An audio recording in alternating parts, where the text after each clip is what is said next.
क्या हुआ था उस रात भागवन?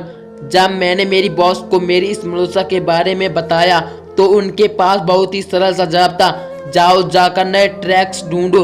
उनका इतना कहना हुआ नहीं कि मैंने अपने रोजमर्रा के काम से 1 महीने की छुट्टी ली और निकल पड़ा नए पहाड़ी रास्तों और चढ़ाइयों की खोज करने।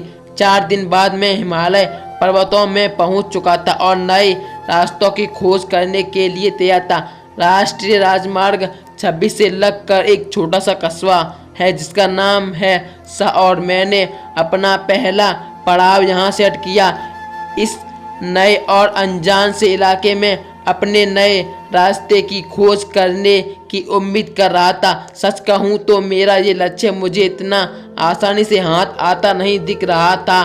कस्बे के चारों ओर इतना घना जंगल था, लग रहा था मानो वहाँ कोई कभी गया ही ना हो। इसलिए जब मैं आसपास थोड़ा घूमने भी गया तब भी मैंने उस जंगल में प्रवेश करना उचित नहीं समझा। मैं लगातार 4 घंटे से चल ही रहा था और तब ही रुकता था जब मुझे अपने रास्ते में कोई इंसान नजर आ जाता था। कोई इंसान दिखने पर मैं रुक जाता था ताकि उससे खाने और पीने के लिए कुछ मांग सकूं। शाम के 4-5 बजे होंगे जब मैंने अपने रास्ते पर गांव की एक जवान औरत को मेरी ओर आते देखा।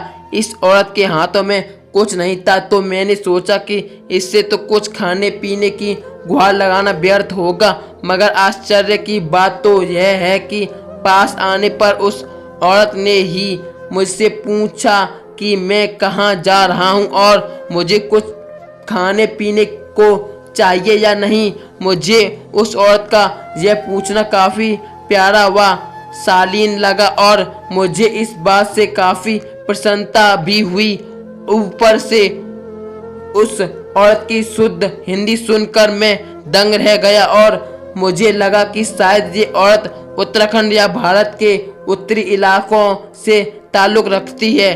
उसने कहा कि उसका गांव केवल 10 मिनट की दूरी पर है। मैं उसके साथ उसके गांव की ओर चल पड़ा रहा। मैं चलते चलते मैंने उसे अपनी कोई नई चढ़ाई खोजने की योजनाओं के बारे में बताया जिसे सुनकर उसने मुझे अपने घर में रात बिताने का न्योता दे डाला। मुझे ये सुनकर थोड़ा अजीब लगा। मैंने उससे कहा कि मैं पहले उसका घर देख लूं, फिर रात बिताने का निर्णय लूँगा। आखिरकार हम उसके गांव पहुंच ही गए। गांव का नाम था पिंदान। वाकई में उसका गांव केवल 10 मिनट की दूरी पर ही था।